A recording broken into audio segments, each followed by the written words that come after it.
దేశవ్యాప్తంగా సృష్టించిన phone tapping episode లో కొత్త అంశాలు తెరపైకొస్తున్నాయి. అధికారంలో ఉండడమే లక్ష్యంగా ఎన్ని పథకాలను పన్నారన్న విషయాన్ని ఫోన్ ట్యాపింగ్ కేసులో నిందితులుగా పోలీసు అధికారులు పలు విషయాల్ని ఓపెన్ చేస్తున్నారు. ఇందులో భాగంగా తమ వాగ్మూలాన్ని రికార్డ్ చేసిన వేళలో సంచలన నిజాల్ని వెల్లడించారు.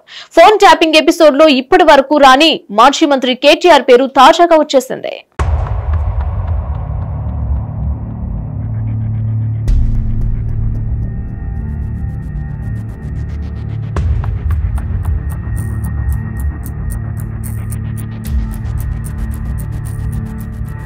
దీంతో ఇప్పటి వరకు బీఆర్ఎస్ అధినేత కేసీఆర్, ఆయన కుమార్తె కవిత, మాజీ మంత్రి హరీష్ రావులు మాత్రమే ఈ ఎపిసోడ్ లో ఉన్నారు. కాకపోతే తాజాగా కేటీఆర్ కూడా సీన్ లోకి వచ్చిన వైనం వెలుగు చూసింది.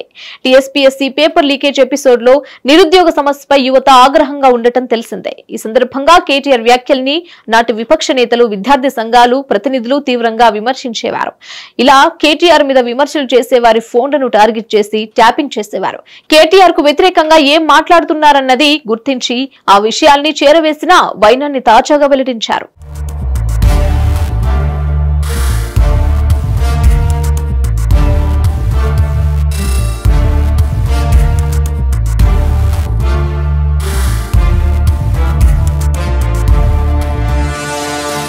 అంతేకాదు తన వాగ్మూలంలో పలు కీలక విషయాల్ని వెల్లడించారు. తన వాగ్మూలంలో సంచలన విషయాల్ని వెల్లడించిన భుజంగరావు మరిన్ని విషయాల్ని చెప్పారు.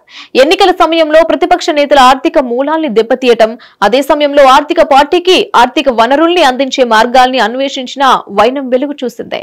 సైబరాబాద్ కమిషనరేట్ పరిధిలోని అనేక పోలీస్ కేసుల్లో ప్రమేయం ఉన్న ప్రముఖుల నుంచి విరాళాలు సేకరించిన వైనం తాజాగా బయటకొచ్చింది.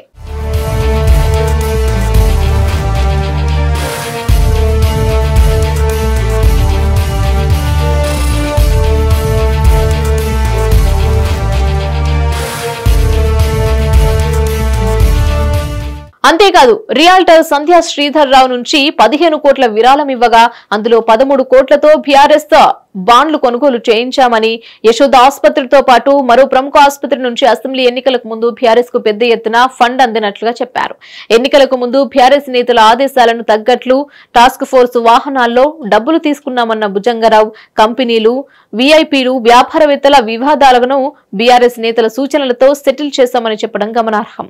మొత్తంగా తమను వ్యతిరేకించే వారిని, తమకు ఆర్థిక వనరులుగా ఉండేవారిని టార్గెట్ చేస్తున్న కేసీఆర్ అండ్ కో ప్లాన్ గుట్టు పోలీసులు అధికారులు వాగ్మూలంతో బయటకొచ్చిందని చెప్పారు. రానున్న రోజుల్లో మరిన్ని ఘోరమైన నిజాలు వెలుగు చూస్తాయో చూడాలి మరి.